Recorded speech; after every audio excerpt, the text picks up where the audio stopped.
आज जो आई will B wearing a different hat. अभी तक मैंने आपसे जो बात की वो मार्केटिंग वाली की, मैंने आपसे पब्लिशर वाली की, आपको याद होगा फ्रॉम मोनेटाइजेशन पर्सपेक्टिव, और वो सारे हमने बातें की। बट आज मैं जो I am wearing a hat is different. हमारी एक प्रोडक्ट है which is called fishery.com। So it's an e commerce platform जिसके बिहाफ पे मैं I work very closely with the Ministry of Commerce, और मैंने ई कॉमर्स पॉलिसी पे I help them draft the policy, और फिर अब मैं उसके एक्शन आइटम्स पे उनके साथ काम कर रहा हूँ। और उस एक्शन आइटम्स में से एक एक्शन, उस एक्शन आइटम्स में 9 पिलर्स हैं। 9 पिलर्स में से तकरीबन कुछ 100 के करीब हमारे पास एक्शन आइटम्स हैं। उन 9 पिलर्स के एक पिलर का एक action item was to bring international marketplaces to Pakistan like Amazon. So आपने देखा है कि अमेजोन अभी रिसेंटली पाकिस्तान में अनाउंसमेंट है, तो हम उस पर भी बात करेंगे। ई कॉमर्स में जो सबसे पहली चीज समझने वाली है वो ई कॉमर्स के मॉडल्स हैं कि डिफरेंट मॉडल्स कौन कौन से हैं। So B2B is business to business and B2C is business to consumer. इसके अलावा एक और भी मॉडल है, इधर C2C और P2P, पेयर टू पेयर और कंज्यूमर टू कंज्यूमर। तो वो एक्चुअली यहाँ लिस्टेड नहीं है। सो वो वहां कोई इंटरमीडियरी नहीं है। वहां एक बिजनेस मल्टीपल कंज्यूमर से बात नहीं करे, या मल्टीपल बिजनेसेस मल्टीपल कंज्यूमर से बात नहीं करे, या बिजनेसेस से, बल्कि वो बिटवीन द टू एंटिटीज है, which is peer to peer उसको कहा जाता है, या C2C कहा जाता है। सो ये बिजनेस मॉडल समझने बड़े जरूरी हैं। B2B में मल्टीपल बायर्स और मल्टीपल सेलर्स होते हैं, but these are business buyers and business sellers. B2C में दोनों मॉडल्स हैं। एक के केस में मल्टीपल बायर्स और मल्टीपल सेलर्स हैं, वो मार्केट प्लेसेस में होता है। यानी कि आप देख रहे हैं कि 1 और 3 में दोनों में कॉमन मार्केट प्लेस है लफ्ज। मार्केट प्लेस से मल्टीपल बायर्स और मल्टीपल सेलर्स होंगे। आप ये समझ लें कि B2B मार्केट प्लेस इस तरह है जिस तरह कोई भी हमारी होलसेल मार्केट होती है, जिस तरह जहां से आप होलसेल में बल्क में डील करते हैं, वहां आप एक आइटम लेने नहीं जाते हैं। मगर जो B2C है वो एक वर्चुअल मॉल की तरह होता है। जिस तरह कि हम देख रहे हैं दराज हो गया या फूड पांडा हो गया। सो फूड पांडा स्पेशलाइज कर रहा है, वर्टिकल है, फूड का मार्केट प्लेस है। इसी तरह दराज जो है वो नॉन फूड आइटम्स का मार्केट प्लेस है। फिर कुछ मार्केट प्लेसेस हैं, कोई फर्नीचर का भी हो सकता है, कोई सिर्फ लेडीज क्लोथिंग का हो सकता है, कोई मेंस शर्ट्स का हो सकता है। So different market places different categories की भी हो सकती हैं, वर्टिकल मार्केट प्लेसेस भी हो सकती हैं। और फिर एक और मॉडल है जिसको हम कहते हैं B2C DTC, direct to consumer. Direct to consumer ये है कि ब्रांड डायरेक्टली खुद सेल करता है। सो B2C मार्केट प्लेस में फॉर एग्जांपल फूड पांडा है, तो फूड पांडा पे KFC के बर्गर बिकते हैं, मगर KFC की अगर अपनी साइट से जो डायरेक्ट बर्गर बिकता है KFCpakistan.com से, वो उनका DTC है, डायरेक्ट टू कंज्यूमर है। So these are different models जो आपको समझने बहुत जरूरी हैं। पाकिस्तान में, या पाकिस्तान से बाहर भी, कौन सी ऐसी टाइप ऑफ मॉडल होगा जिसमें 100% पेमेंट एडवांस में आ जाती है? B2C के केस में, B2C के केस में 100% पेमेंट एडवांस में लोग खुशी से देते हैं। Generally that is called a gifting market place, जहाँ गिफ्ट्स होते हैं। वो गिफ्ट्स जब आप किसी को गिफ्ट भेजते हैं तो जाहिर है आप उसको साथ रसीद और पैसे तो नहीं मांगेंगे उससे जिसको गिफ्ट भेज रहे हैं।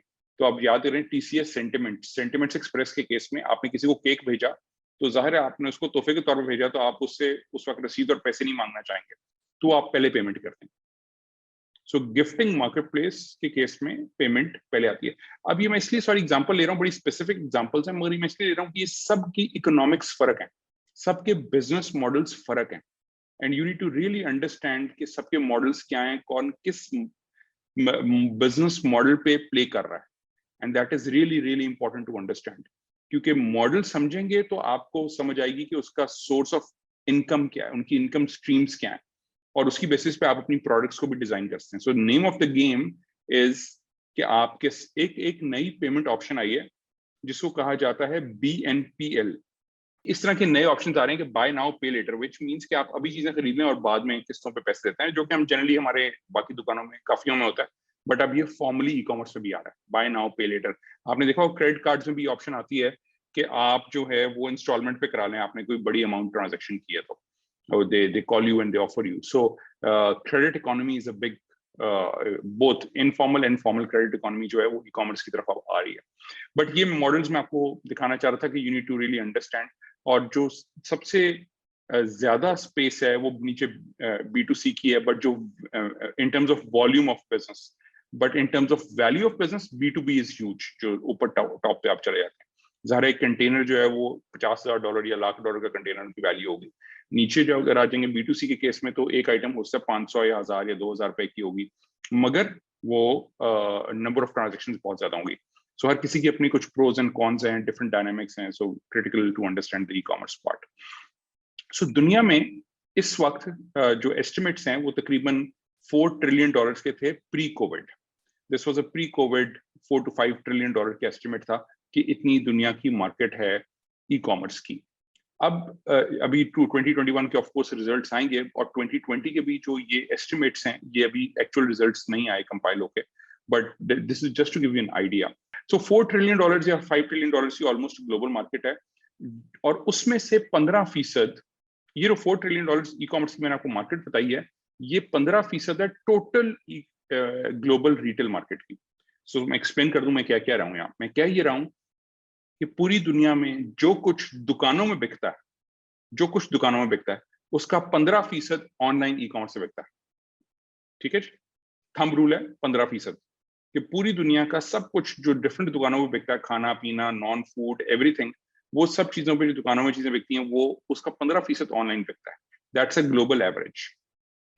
मगर अमेरिका में क्या हुआ है कि ड्यूरिंग कोविड जो पिछले 10 साल से जहां उनकी एवरेज 16% थी, जिसका ग्लोबल 15% है, उनकी एवरेज तकरीबन 16% के ऊपर थी अमेरिका की, वो अब इस वक्त डबल हो गई एकदम, और वो तकरीबन 27% पे चलेगी एक साल के अंदर। 16 से 27 पे चलेगी एकदम, जो कि आप सोचें 16 पे आने के लिए कितने साल लगे उनको? 10 साल लगे, और फिर एक साल में वो सीधा ऊपर चले गए। जस्ट इमेजिन कितनी कोविड की वजह से ई कॉमर्स में ग्रोथ आई है, and that is why this is called a pandemic economy. कि पेंडेमिक ने कोविड ने ई कॉमर्स को कितना एकदम जंप दिया। So this is the fast track जिसकी वजह से कोविड में हुआ है। स्लाइड में दो नंबर्स इंपॉर्टेंट हैं, जो मैं आपको राइट साइड पे दो नंबर्स दिखा रहा हूँ, बैंक अकाउंट होल्डर्स और क्रेडिट कार्ड होल्डर्स। ये ई कॉमर्स की डिजिटल पेमेंट्स के लिए बहुत इंपॉर्टेंट है। सो आप नोटिस कर रहे हैं कि पूरे पाकिस्तान की सिर्फ 20% आबादी बैंक इकोनॉमी कहलाती है। सो टोटल इकोनॉमी में सिर्फ 20% ऐसे लोग हैं जिनके पास बैंक अकाउंट है, as per state bank of Pakistan. इसमें mobile wallets, Easypaisa, JazzCash, सब कुछ इंक्लूडेड है, ये सब मिलाकर है। और पूरी हमारी आबादी का सिर्फ 1% ऐसा है जिसके पास क्रेडिट कार्ड है। याद रखें, ये वो क्रेडिट कार्ड भी इंक्लूड करते हैं जिसमें आपने बैंक को कॉल करके कहना होता है कि प्लीज क्रेडिट कार्ड खोल दे, मैंने ऑनलाइन यूज करना है और इस वेबसाइट पे करना है, और फिर आप उनको बंद भी करवाते हैं। सो ये पूरे 1% आबादी है सिर्फ टोटल। सो बहुत थोड़ी आबादी है हमारे पाकिस्तान में, 99% के पास कार्ड नहीं है, क्रेडिट कार्ड नहीं है 99% के पास। इन दोनों फिगर्स के बीच में एक फिगर है तकरीबन 15% की, जिसके पास डेबिट कार्ड। सो 15% आबादी के पास डेबिट कार्ड है। मगर याद रखें, ये नंबर्स एग्रीगेट में हमें पता चलते हैं स्टेट बैंक से, जिसका मतलब ये है कि जिसमें मेरे पास अगर 4 क्रेडिट कार्ड हैं या 3 क्रेडिट कार्ड हैं, तो मेरा कहने का मतलब ये है कि इसलिए ये 20% का मतलब ये नहीं कि 20% आबादी के पास एक्चुअली हैं अकाउंट्स या क्रेडिट कार्ड्स 1% के पास, एक्चुअली नहीं है सबके पास। सो उसमें भी थोड़ों के पास हैं क्रेडिट कार्ड्स या debit cards. So digital payments is certainly a challenge in terms of e commerce. So Pakistan में जो मैंने आपको भी 15% वाली फिगर दिखाई, जो ग्लोबल एवरेज है, दुकानों का रिटेल जितना होता है उसका 15% ऑनलाइन बिकता है। पाकिस्तान के अंदर ये शरह 1% से भी कम है, आधे फीसद के बराबर है। पाकिस्तान में शरह है कि दुकानों पे जो चीजें बिकती हैं, अगर 100 चीजें दुकानों में बिकती हैं, उनमें से सिर्फ आधी, एक से भी कम चीज है जो ऑनलाइन बिकती है अभी। सो 99% चीजें पाकिस्तान में अभी भी दुकानों में बिकती हैं। 1% पाकिस्तान का जो है वो अब ऑनलाइन आना शुरू हो गया, 1%, जो अभी आप इतनी ई कॉमर्स देख रहे हैं। सो अभी भी बहुत अपॉर्चुनिटी है कि हमारी चीजें ऑनलाइन बिकना शुरू हों। अगर आप इस शरह को देखना चाहें, कंपेयर करना चाहें रीजन में थोड़ा सा, तो चाइना बहुत आगे चला गया, वो तकरीबन 25 से 30% के करीब है तकरीबन, और इंडिया तकरीबन 2% से ऊपर चला गया। हम अभी 1% से भी कम पर हैं। सो ये just to give you content and context कि हम कहाँ स्टैंड करते हैं रिटेल में। तो अपॉर्चुनिटी टू ग्रो, यानी अगर हम 15% ग्लोबल एवरेज पर भी आना चाहें, तो हमें अभी बहुत, हमारे लिए रूम टू ग्रो है, बहुत अपॉर्चुनिटी है। पाकिस्तान की जो टोटल ई कॉमर्स का वॉल्यूम है पिछले 4 क्वार्टर्स का, स्टेट बैंक का डेटा के मुताबिक वो $2 बिलियन है। $2 बिलियन। पूरे पाकिस्तान में जो लास्ट 4 क्वार्टर में ई कॉमर्स डोमेस्टिक हुई है, यानी कि जो लोगों ने पाकिस्तान के अंदर चीजें बेची हैं और पाकिस्तान के अंदर लोगों ने चीजें खरीदी हैं, इसका जो टोटल ट्रांजैक्शन वॉल्यूम है ऑनलाइन वो $2 बिलियन था लास्ट 4 क्वार्टर्स में। तो वो भी एक, this is a big number actually, this is a huge number. So बहुत अपॉर्चुनिटी है टू फर्दर ग्रो, बट ये वो जो 1% मैं बता रहा हूँ, ये 1% $2 बिलियन के बराबर है इस वक्त पाकिस्तान में। Just to put things in context. So Pakistan में इस वक्त कितनी ई कॉमर्स की वेबसाइट्स हैं, ये थोड़ा सा उसका मैं अंदाजा आपको बता रहा हूँ। सो समीडा के मुताबिक पाकिस्तान में तकरीबन, पहले वो 3 मिलियन कहते थे, अब वो तकरीबन 4 से 5 मिलियन कहना शुरू हो गए हैं। 4 से 5 मिलियन SMEs हैं, 4 to 5 मिलियन, 40 से 50 लाख SMEs हैं पाकिस्तान में। उनमें से 1 मिलियन ऐसी दुकानें हैं जिनको हम कहते हैं रिटेल आउटलेट्स या रिटेल एस्टेब्लिशमेंट्स। ये वो दुकानें हैं जहां आपको नेस्ले का दूध और उनका पानी और कोक और पेप्सी का पानी और कोक और ये सॉफ्ट ड्रिंक्स, आपको कार्बोनेटेड ड्रिंक्स मिल जाती हैं। सो जिसमें खोखे भी इंक्लूड हैं, करियाने स्टोर भी इंक्लूड हैं, ये सब रिटेल एस्टेब्लिशमेंट्स में आते हैं। तो तकरीबन 10 लाख, 8 से 10 लाख ऐसी दुकानें हैं जहां रोज यूनिलीवर, PNG, नेस्ले वगैरह के जो डीलर्स और डिस्ट्रीब्यूटर्स हैं वो चीजें डिस्ट्रीब्यूट करते हैं। और सो ये तकरीबन 10 लाख हैं। एक मोहतात अंदाजे के मुताबिक दराज के ऊपर 20 से 30 हजार मर्चेंट हैं जो ऑनलाइन चीजें बेचते हैं।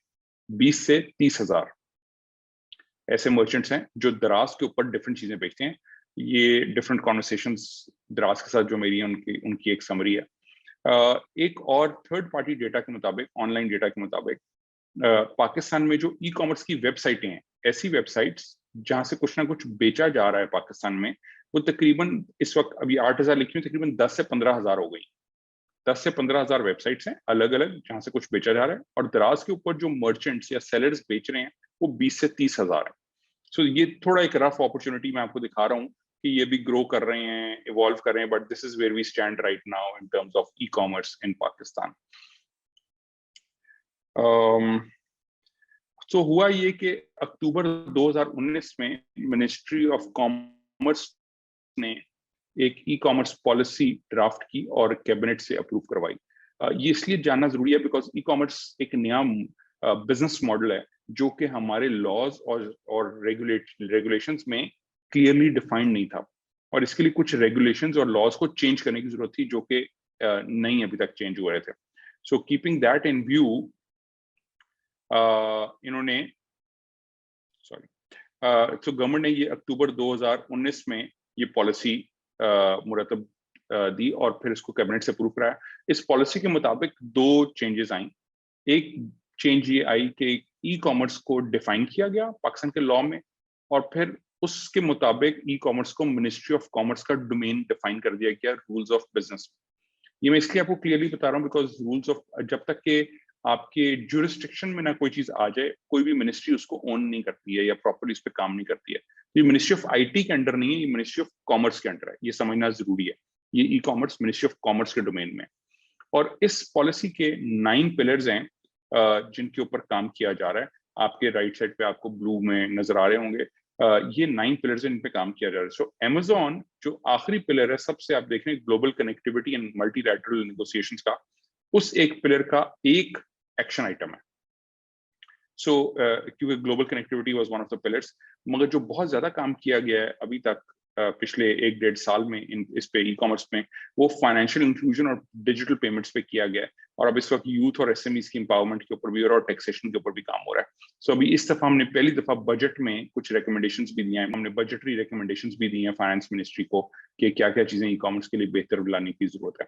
कुछ थोड़े थोड़े काम शुरू हो चुके हैं बाकी पिलर्स पे। फॉर एग्जांपल कंज्यूमर प्रोटेक्शन में एक इशू है, आपने ऑर्डर किया, फोन निकला है ईंट, तो फिर क्या होगा, किस कोर्ट में जाना है, किसने किसको चेक करना है, नहीं करना है, क्या क्लेम कर सकते हैं, ये सब कुछ जो है कंज्यूमर प्रोटेक्शन के रूल्स एंड रेगुलेशंस में डिफाइन होता है। सो ये उसका पार्ट है।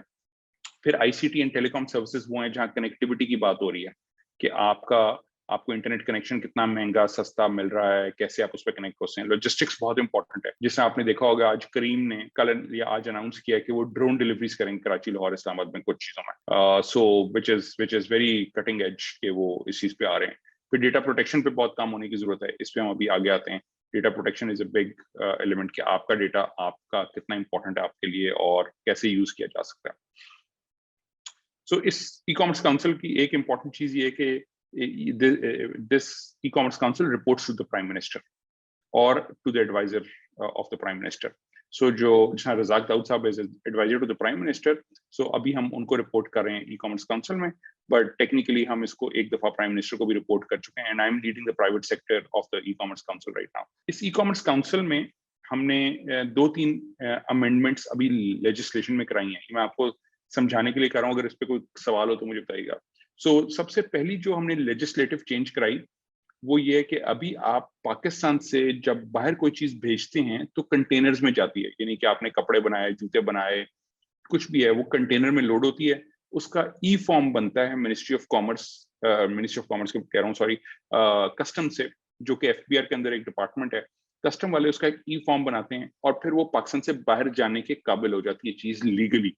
जब वो ई फॉर्म बनता है तो उसकी एक वैल्यू डिफाइन की जाती है और स्टेट बैंक कहता है कि आपने इस वैल्यू की चीजें मुल्क से बाहर भेजी हैं, इतने डॉलर वापस ले आए प्लीज। आपके पास 180 दिन है, 180 दिन के अंदर इस बाहर जाने वाली कंटेनर जिसमें इतनी वैल्यू की चीजें, इसके इतने पैसे आने चाहिए, वरना आप ये रिकवर करेंगे और आप ब्लैकलिस्ट हो जाएंगे अगर आपने यहाँ पैसे ना दिए, फिर आप दोबारा नहीं कभी भेज सकेंगे। ये एक बड़ा स्टैंडर्ड प्रोसेस था। तो और एक बड़े कंटेनर के पीछे आप ई फॉर्म बनाते थे। ई फॉर्म का प्रोसेस काफी कॉम्प्लिकेटेड है, तो वो आम बंदे के लिए वी बॉक्स सिस्टम में जाके बनाना आसान नहीं है। हमने रेगुलेशन में चेंज ये लाई स्टेट बैंक के साथ कि हमने उनको कहा कि B2C framework, small packet micro exports का फ्रेमवर्क बनाया। बड़ा सिंपल सा कि मैं या आप में से कोई एक पेशावरी चप्पल बनाता है या एक लेदर का बैग बनाता है या अजरक का चादर बनाता है, कोई भी चीज, और वो आपने ऑर्डर रिसीव किया फेसबुक से या इंस्टाग्राम से या अपनी वेबसाइट से कहीं से भी, और वो आपने चीज बाहर भेजनी है, तो आप उसको एज एन एक्सपोर्ट आप भेज सकते हैं। एक सिंगल प्रोडक्ट को मुल्क से बाहर भेजेंगे सिंगल पैकेट में और वो एक्सपोर्ट कंसिडर होगी, और उसके अगेंस्ट आने वाले पैसों पे आपको टैक्स भी कम लगेगा, सेल्स टैक्स बिल्कुल, इनकम टैक्स कम लगेगा, सेल्स टैक्स रीइंबर्स होगा, रिफंड होगा, और उसके अलावा आपको उसके ऊपर अगर कोई बिजनेस के लिए लोन्स चाहिए तो स्पेशल एक्सपोर्ट रीफाइनेंस के स्पेशल रेट पे लोन्स मिलेंगे। अगर आम शख्स को, आम बिजनेस को 7% पे मिलते हैं तो एक्सपोर्ट रीफाइनेंस 3% पे मिलता है आपको loan. So these are benefits to exporters जो कि आप अवेल कर सकेंगे जब आप अपनी चीजें अब बाहर, मुल्क से बाहर भेजेंगे और डिक्लेयर करेंगे ये एक्सपोर्ट है।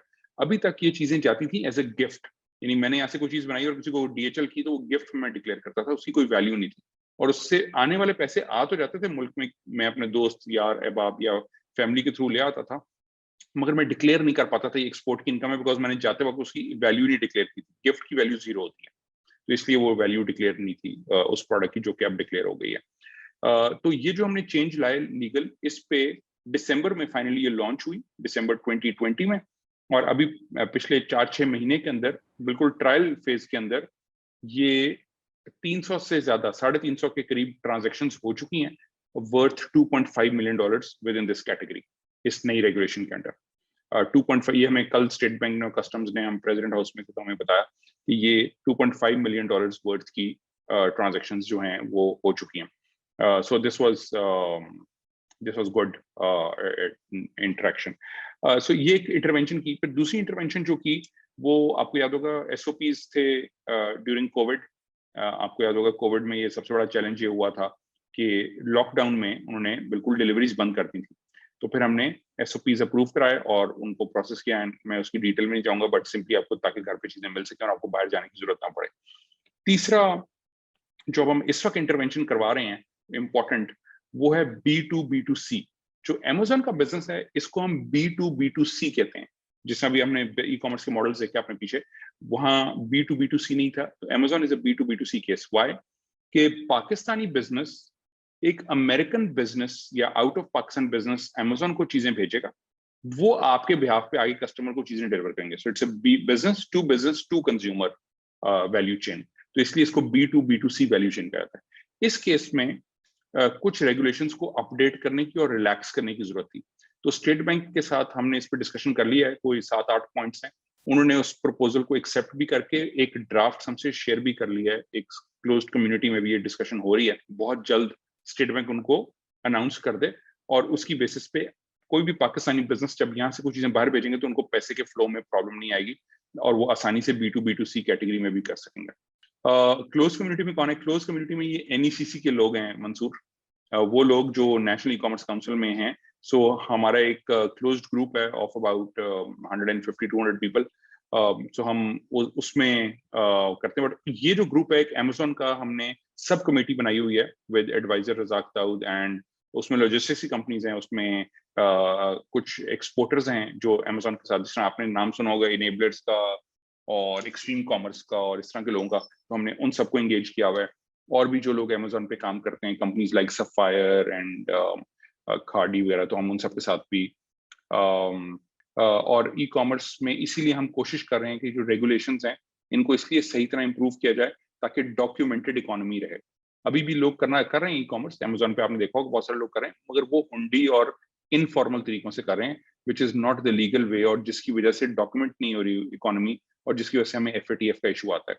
तो अगर स्टेट बैंक अपने रेगुलेशंस ठीक कर देता है और बाकी इदारे भी अपनी रेगुलेशंस और लॉज को ठीक कर देते हैं, तो फिर लोग लीगल तरीके से करेंगे ताकि इलीगल इकोनॉमी को मिनिमाइज किया जा सके। सो एक और डेटा के मुताबिक आप देख सकते हैं कि पिछले साल पाकिस्तान में ईयर ऑन ईयर सालाना जो ग्रोथ आई है सारी कैटेगरीज में, वो 100% के बराबर या ज्यादा है। आप देख सकते हैं कि फैशन एंड ब्यूटी में 120% के करीब ग्रोथ है, इलेक्ट्रॉनिक्स में तकरीबन 100% है, फूड में ऑफ कोर्स अगेन 120% है, फर्नीचर में भी तकरीबन 100% है। आप नीचे डिजिटल म्यूजिक देख रहे हैं, इसमें भी ग्रोथ आई है, लोग ऑनलाइन म्यूजिक भी खरीद रहे हैं। आपने देखा होगा स्पॉटिफाई पाकिस्तान में आया है, और वो आपको अब स्पॉटिफाई, आई डोंट नो आप में से कितने लोग यूज करते हैं, बट जस्ट FYI इतने लोगों को पता नहीं होगा, but my company represents Spotify actually, so we work with Spotify as a partner in Pakistan. तो हम उनके लिए एडवर्टाइजिंग, अगर आपको लोकल एड्स नजर आ रहे हैं स्पॉटिफाई में, नेस्ले के या कोक के या किसी के, सो दे आर ऑल, या मोबाइल फोन कंपनीज के, so that goes through our system at Bramerz, हम उनके लिए कर रहे हैं काम। सो बट ये म्यूजिक बिक रहा है online, so that also is reflected in this. So इन सब कैटेगरीज में पाकिस्तान में ग्रोथ है ई कॉमर्स में। तो यानी अगर आपका कोई इनमें से किसी भी और भी चीजों में हो रहा है, सब चीजों में अगर आप देख रहे हैं, ऑफ कोर्स ट्रैवल में कम हुआ है because of Covid, but otherwise बाकी सब कैटेगरीज में ग्रोथ आई है। मगर अगर आपने नोटिस करना शुरू किया, पाकिस्तान में ट्रैवल में डोमेस्टिक ट्रैवल इंप्रूव कर गया। कोविड में लोग मुल्क से बाहर नहीं जा पा रहे, तो मुल्क के अंदर ट्रैवलिंग शुरू हो गई है। तो बहुत सारे लोग विद इन पाकिस्तान ट्रैवलिंग कर रहे हैं, that's actually is an opportunity. एक और बहुत इंपॉर्टेंट फैक्टर है क्रॉस बॉर्डर ई कॉमर्स का, जो कि जहन में रखना जरूरी है। सो ये जो मैं आपको नक्शा दिखा रहा हूँ राइट पे, ये नक्शे पूरी दुनिया के मुल्क जो ड्रॉ हुए हैं, ये उनके साइज के मुताबिक नहीं हुए हुए, ये उनकी एक्सपोर्ट्स के साइज के मुताबिक हुए हैं। तो आप देख रहे हैं जो ऊपर एक छोटा सा गोल दायरा बना हुआ है, ये पाकिस्तान है। वैसे पाकिस्तान बहुत बड़ा है, we are the 5th largest country technically speaking, मगर यहाँ बहुत छोटा है क्योंकि हमारी एक्सपोर्ट्स बहुत थोड़ी है। हमारी एक्सपोर्ट्स कितनी है? $22 बिलियन की, आपने देखा मैंने नीचे लिखा भी हुआ। मगर अगर आप देखें सिंगापुर, जो बहुत छोटा सा है मुल्क, वैसे तो लाहौर का आधा है फिजिकली भी और पॉपुलेशन वाइज भी, और आप उसका देखें, उसकी एक्सपोर्ट्स कितनी है? $373 बिलियन। छोटा सा मुल्क है। हमारी पॉपुलेशन कितनी है? 200 मिलियन लोग, 20 करोड़ लोग। सिंगापुर की पॉपुलेशन कितनी है? 50 लाख लोग। 50 लाख लोगों की एक्सपोर्ट है $373 बिलियन। जस्ट इमेजिन कि कितनी प्रोडक्टिविटी है पर कैपिटा। यानी हम पाकिस्तान के सिर्फ 50 लाख लोगों को ठीक कर लें तो हम सिंगापुर जितने, और हमारे मतलब हम, आप सोचें कि हमें लोन मिलता है दूसरे ममालिक से, बड़ी मेहनत करके हम बेचारे मतलब हर तरह से उनकी मिन्नतें करते हैं, तो पता चलता है $1 बिलियन दे दीजिए उस मुल्क ने हमारे अकाउंट में। लाइक सिंगापुर की टोटल लाइक एक्सपोर्ट आप देखें $373 बिलियन।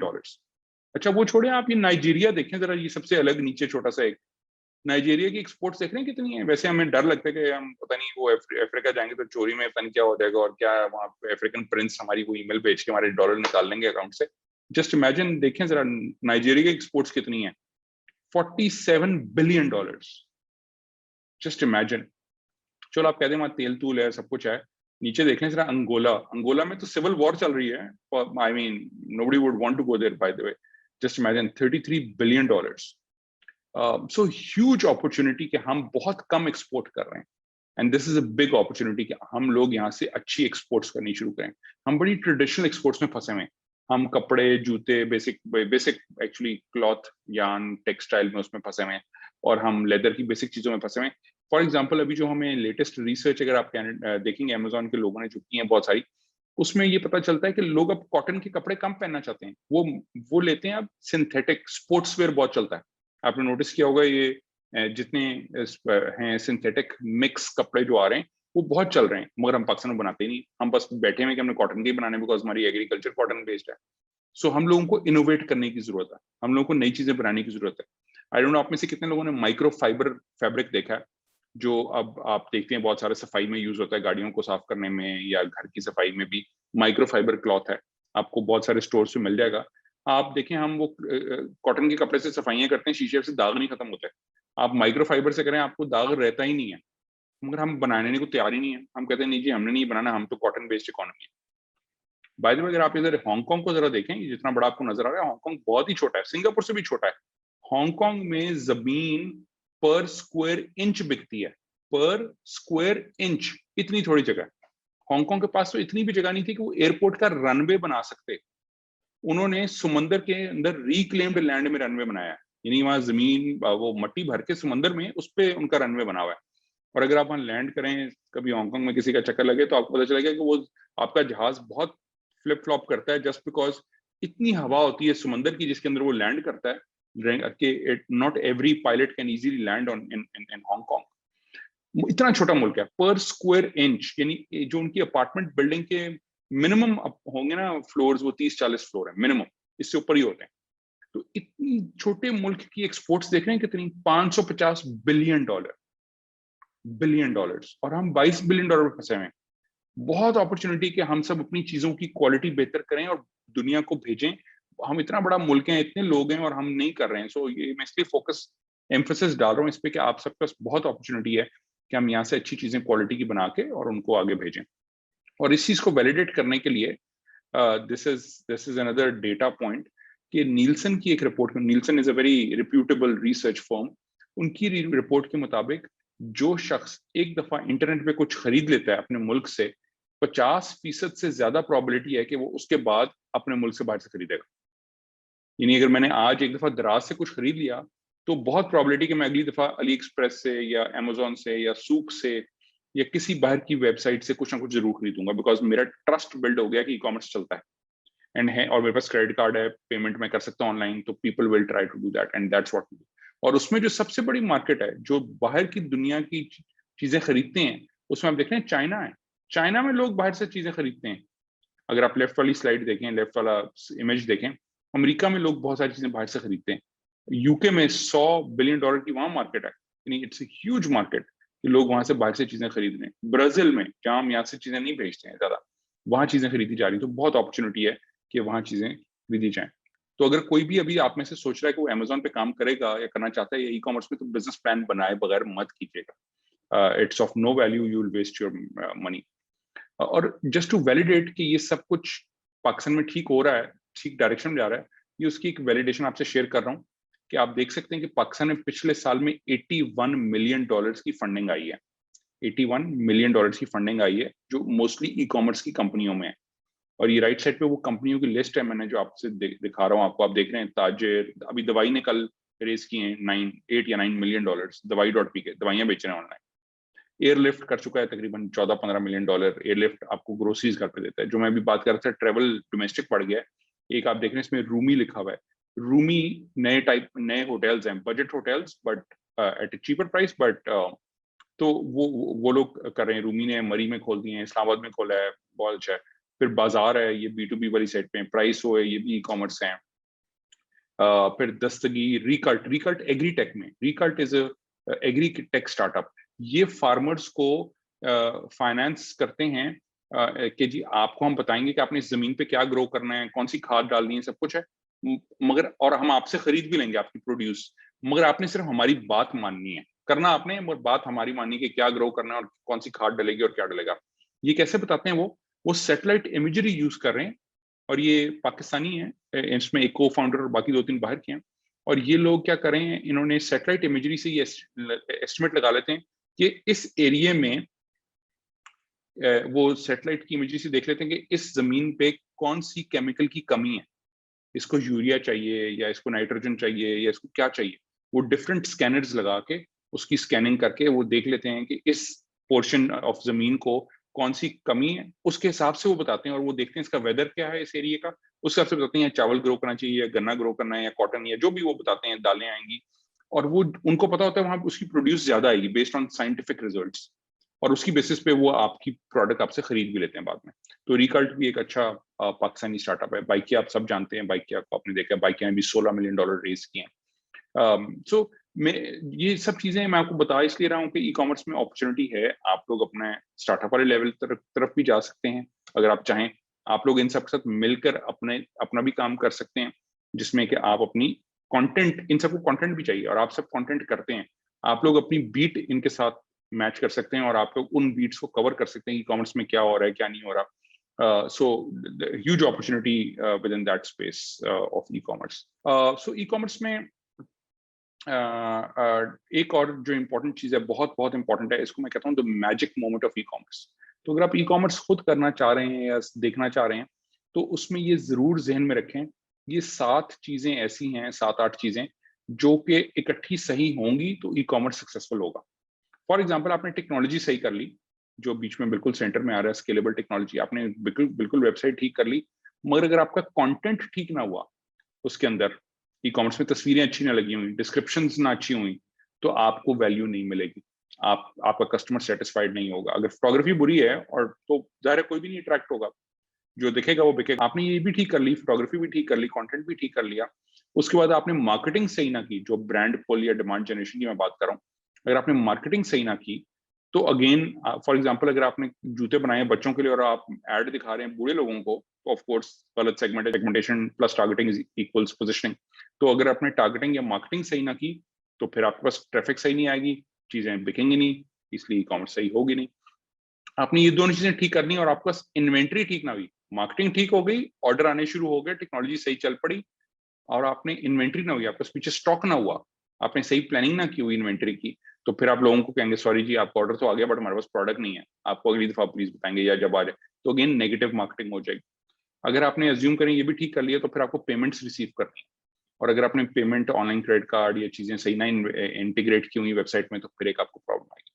आपने वो भी रिसीव कर ली पेमेंट, और एंड पे आपका जो लॉजिस्टिक्स और फुलफिलमेंट का डिपार्टमेंट है उसने चीजें सही भेजी ना।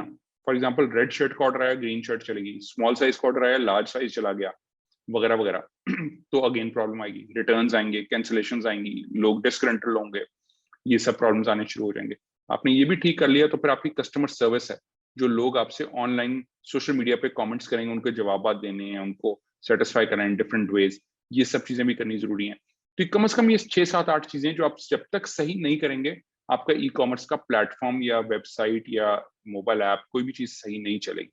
तो खाली वेबसाइट बनाने से कुछ नहीं होगा, आपको पूरा ये वैल्यू चेन को ठीक रखने की जरूरत है, और इसको मैं कहता हूँ the magic moment of e commerce. इसलिए ये जब चीजें ठीक होंगी तो ऑटोमेटिकली कस्टमर सेटिस्फाई होना शुरू हो जाएगा।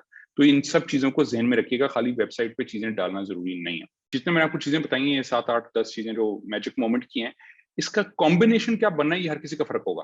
सो one size does not fit all. So हो सकता है किसी ब्रांड को मार्केटिंग की बहुत जरूरत हो, किसी ब्रांड में इन्वेंट्री टाइम पे आनी जरूरी है।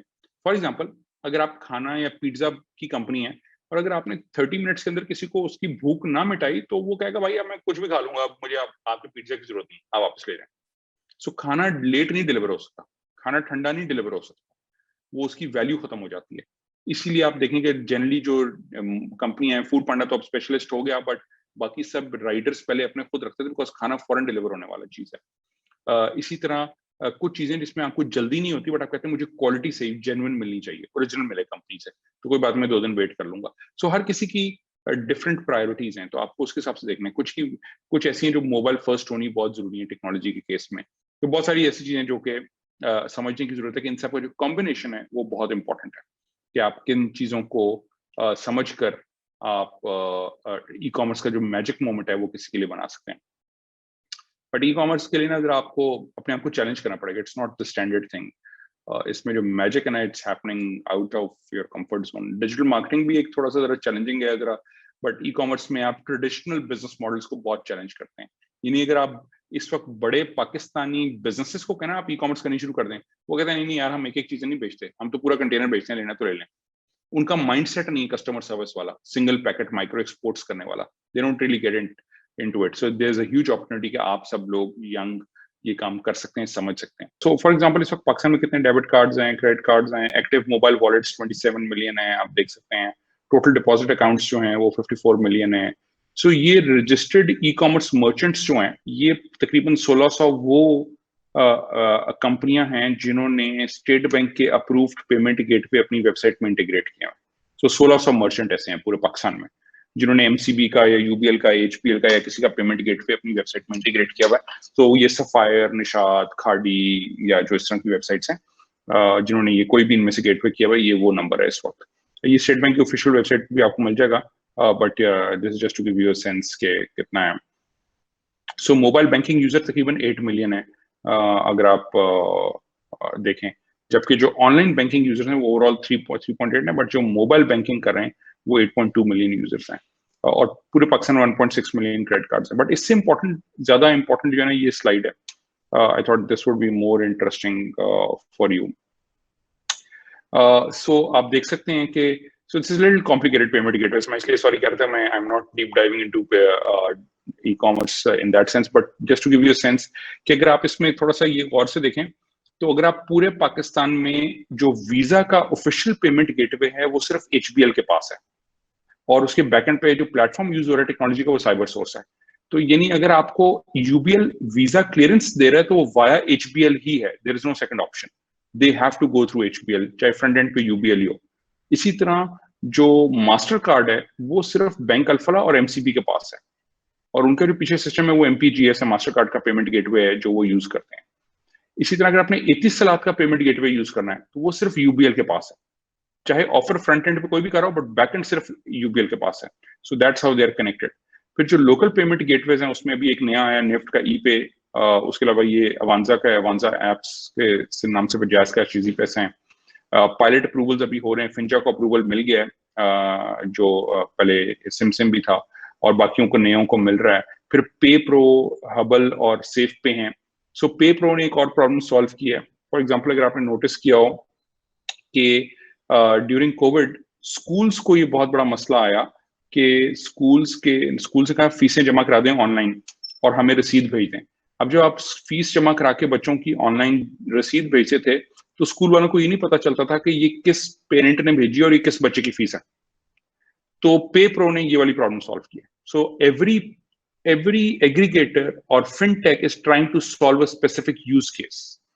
तो वो पे प्रो ये काम करता है ताकि बैंक में जब पैसे जमा हो जाएं तो मर्चेंट को या बिजनेस को पता चल जाए कि किसने किस चीज के अगेंस्ट जमा कराए थे, ताकि आपकी रिकंसिलिएशन आसान हो सके, अकाउंटिंग आसान हो सके। तो एक this is a little complicated, I hope कि कुछ अगर किसी को समझ नहीं आ रही तो feel free to just ignore. इसी तरह कीनू का आपने नाम सुना होगा, वो वेमसोल के नाम से ऑफिशियल कंपनी उनकी, तो कीनू भी बहुत पॉपुलर है और वो भी एक सो इसमें डिफरेंट लाइसेंसेज हैं। आपको ये ई मनी इंस्टीट्यूशन लिखा हुआ है ईएमआई, ये ईएमआई का बड़ा इंपॉर्टेंट लाइसेंस है और ईएमआई का अब लोग पहले पीएसओ पीएसपी लाइसेंस है स्टेट बैंक के, अब ईएमआई लाइसेंस है जो लिए जा रहे हैं। इसके अंदर वॉलेट भी क्रिएट कर सकते हैं आप। फिर अगर आप अपने राइट साइड पे देखें तो इंटरनेशनल पेमेंट स्कीम्स हैं जिनकी पार्टनरशिप्स हैं लोकल बैंक्स के साथ, और फिर इंटरनेशनल पेमेंट गेटवेज हैं। वो जो गेटवेज हैं वो ये आपको कनेक्टिविटी देते हैं to the international payment systems. So for example checkout.com is connected to almost all of them listed below. Checkout के थ्रू आप गूगल पे भी कर सकते हैं, एप्पल पे भी कर सकते हैं, पेपैल भी कर सकते हैं, सारे कर सकते हैं। सो चेकआउट पाकिस्तान में आ गया, they are right now they have applied for the EMI licence. So अगर चेकआउट को लाइसेंस मिल जाता है और चेकआउट का पेमेंट गेटवे आप इंस्टॉल करेंगे तो आपको सारी इंटरनेशनल पेमेंट गेटवेज का लिंक भी मिल जाएगा। फिर इसके अलावा कुछ पेमेंट प्लेटफॉर्म्स हैं जो पेयर टू पेयर हैं, P2P, this is just checkout.com खाली। इसी तरह जो फ्रीलांस पेमेंट प्लेटफॉर्म है उसमें पेयोनियर, जूम वगैरह, वो ट्रांसफरवाइज और वो सब आ रहे हैं। बट आई वुड से कि जो सादा पे और सेफ पे हैं they are evolving very rapidly, interesting है, इनको फंडिंग भी मिली है और इनकी बैकिंग भी अच्छी है। तो इवेंचुअली जो क्वालिटी ऑफ सर्विस इंप्रूवमेंट आएगी, क्या आपको अच्छी सर्विस मिले, वो फिनटेक से आएगी। Banks are very old school, I will be very honest. So ये मेरा थोड़ा सा ई कॉमर्स का था। Would love to have